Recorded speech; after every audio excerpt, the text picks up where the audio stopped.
I tell you this, many believers do not know the power of the will that God gave man. Do not assume that just because the Bible makes provision for it and is consistent with the will of God, God will do it in your life. There is a role you have to play in answering this question tonight. For some of you, God has been asking it for every miracle service, and you've been making a costly assumption that because you cried in his presence, he should know that you need the miracle. No, sir. In this kingdom, miracles are word activated. They are will activated. It's important you verbalize. How does he stand before blind Bartimaeus? Remember, the last time he was passing Jericho, and he looks at blind Bartimaeus, and blind Bartimaeus said, "Thou son of David, have mercy on me." The wisest thing to have done is heal him or give him money, at least one of the two. Jesus stops, goes back, looks at him and says, "What do you desire that I do unto you?" The man would have been offended and said, "Silly question. What do I look like here?" I'm telling you, Jesus would have looked at him lovingly and walked away. He said that I may receive my sight. And the Bible says he received his sight. Back to Matthew chapter 9 verse 28. Someone, you are going to answer this question tonight in prayer. Do you believe I'm able to do this? No, don't be in a hurry. Question. To answer this question, you need to define what the this is.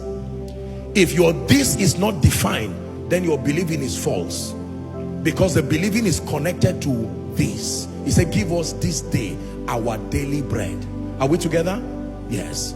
Your this may be a financial situation. Your this may be a spiritual situation. Your this may be anything in between. You have to define it tonight. I have taught you in this house that faith, Bible faith, is vision dependent. You can't say, "I'm believing God for what?" For a good life. What is a good life? What is a good life? You have to define it.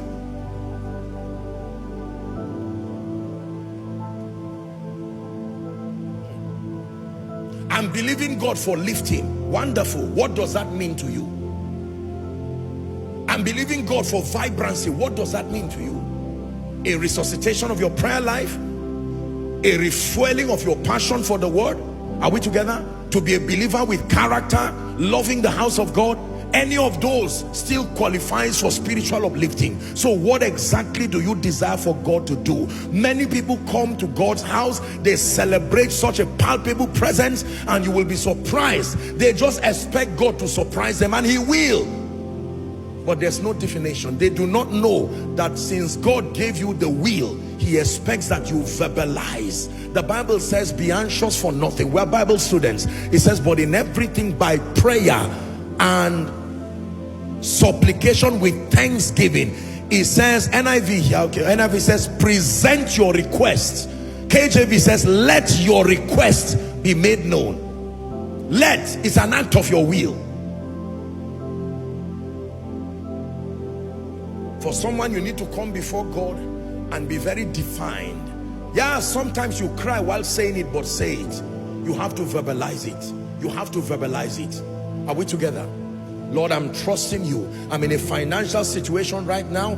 I'm owing 500 million, 100 million, 1 million, 1 billion. It doesn't matter how much. Whether big or small, you are still in trouble. So release your faith all the way. Are we together?